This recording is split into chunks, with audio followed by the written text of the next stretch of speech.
Yeah, I'll always be a metalhead. Nothing can take that away from me. Right. I mean, not jail, not people, not religion, not anything. I'll always be a metalhead. Metalhead leaves you all alive.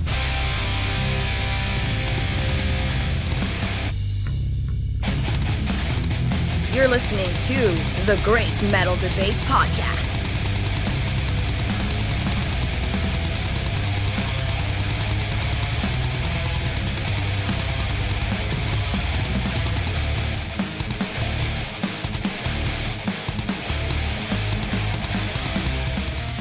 Welcome back, listeners, to the Great Metal Debate Podcast.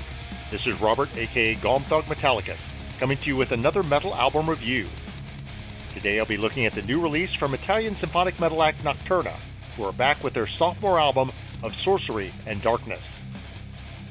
Before we get into the meat of the review, a word about the band members. Nocturna is fronted by the insanely talented vocal duo of Grace Darkling and Ren Stillnight. You can search for and listen to my Metal Debate review of Nocturna's 2022 debut, Daughters of the Night, to hear my explication of how these brilliant singers work so well together. Suffice to say, I found that initial offering to be one of the most innovative experiments within the genre, primarily due to their laryngeal pairing, and indeed, my favorite album overall for that year. The other band members, who perform behind masks, go by the pseudonyms Hedon on guitar, the bassist Antares, and Demos on drums. But for our purposes, we can dispense with the legerdemain. As with any minimal research, one can quickly determine these musicians are all members of Italian power metal outfit Frozen Crowned, and that Nocturna is another in a line of projects associated with Italian guitar mastermind Federico Mondelli.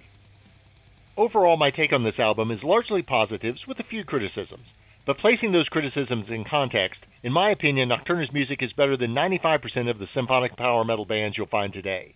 Counting myself a fan of the symphonic gothic metal style generally, I'm often disappointed by what I find masquerading in its likeness. The music on of Sorcery and Darkness is real metal, not hard rock disguised behind a corset and occasional metal riff. To see what I mean, let's dig into the tracks individually. The band start in a blaze with the first song, Burn the Witch, which is reminiscent of the title track of their debut album, albeit not quite as intensely paced. It's a very nice offering, including a solid guitar solo. Not one that captivated me initially, but has grown on my ear with successive listens.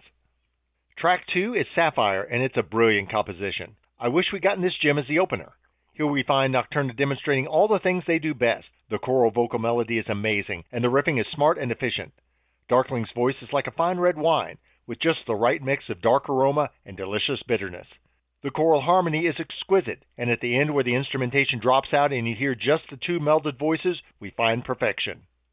Noctis Avern brings a barrage of guitar and percussion, and a smart structure that keeps you guessing where the song is going next. I really like the bridge portion with its soft approach that sets up the cacophonous chorus, and I appreciate how tactful Mondelli is in using the guitar to manage the tone and pacing of the song. Creatures of Darkness is similarly fast-paced, with Darkling coming in first on vocals, followed by Stillnight, and then the two harmonizing on the chorus. I didn't think the chorus quite lived up to the rest of the song. Not bad at all, but just failing to kick things up a notch as one might want. And no guitar lead break here. I felt this track could have used more direction. Midnight Sun begins with a beautiful harmony. The chorus here is initiated by Stillnight. I like the tasteful harmonic-heavy solo by Mondelli, followed by some impassioned singing by Darkling, and then concluding with the same harmonizing of the singers from the beginning. In contrast to Creatures of Darkness, this one has a great sense of building anticipation and a climactic ending. Midway through finds an eerie, if brief piece, First Disobedience. We have the sound of crows in the background, whispered male vocals, and orchestral atmosphere. This is basically just an intro to the next track, Seven Sins, and it works fairly well in that capacity. Seven Sins has a bouncy cadence to it, overtop the pounding double bass drums. Mondelli's solo incorporates a nice bit of the track's melody. If I were building the track listing for this album, I might have started with First Disobedience, Seven Sins, and then gone into Sapphire. Through the Maze features gorgeous operatic highs by Stillnight. Darkling takes the first verse and Stillnight the second, and the two merge voices on the choruses. There's a lot going on here with good variation in tempo and contrasting undistorted guitar, followed by more aggressive axe work. The melody throughout is one of the best on the album.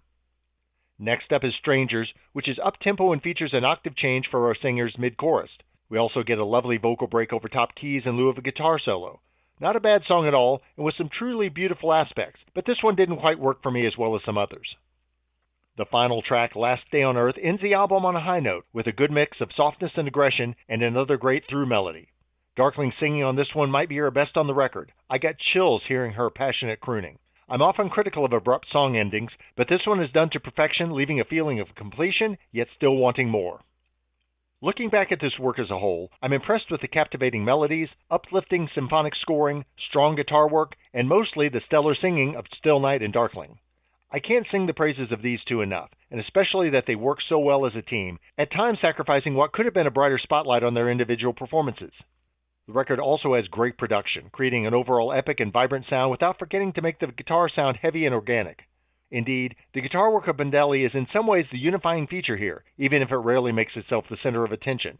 The orchestrations are sometimes a tad murky in the mix, but they are otherwise well composed and play their part to create atmosphere and color that fit each track individually.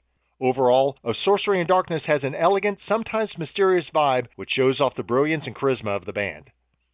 Now, if I have an overarching criticism of this album, it is that, perhaps, Mondelli doesn't fully unleash the potential he has at his hands with Darkling and Stillnight. These are singers brimming with ability, either of which could be a star in their own right and proper solo frontwoman. There definitely were hints of all the full capabilities of this pairing on the debut album, and admittedly there's plenty of that on the new record as well. Perhaps I'm just greedy, but I'm not sure the potential of the coupling has been reached yet. Although there's some variation, Of Sorcery and Darkness mostly adheres to a typical verse-chorus song structure, and mixing up those arrangements in creative ways would be just one way of allowing more opportunities for Stillnight and Darkling to create their magic. My mind explodes with myriad possibilities for unbridling this potent vocal duo. Mondelli is a brilliant songwriter and composer, and I give him so much credit for assembling this superb band. But, in my opinion, he's behind the wheel of a Lamborghini, often acting as if he's driving a Subaru. In summary, Nocturna's Of Sorcery and Darkness is a great amalgam of symphonic gothic metal songs which impart an elegant, epic, and mysterious vibe. It features two of the strongest singers in the current metal scene, albeit not always used as creatively as I might want. As it is, Of Sorcery and Darkness is recommended to symphonic power metal fans with a weakness for gothic imagery, and those who will appreciate a unique twin vocal attack approach to the genre. I'm giving Of Sorcery and Darkness a 9 out of 10 rating. Of Sorcery and Darkness is released April 19th from Scarlet Records. You can pre-order the album on Bandcamp.com and other online music retailers.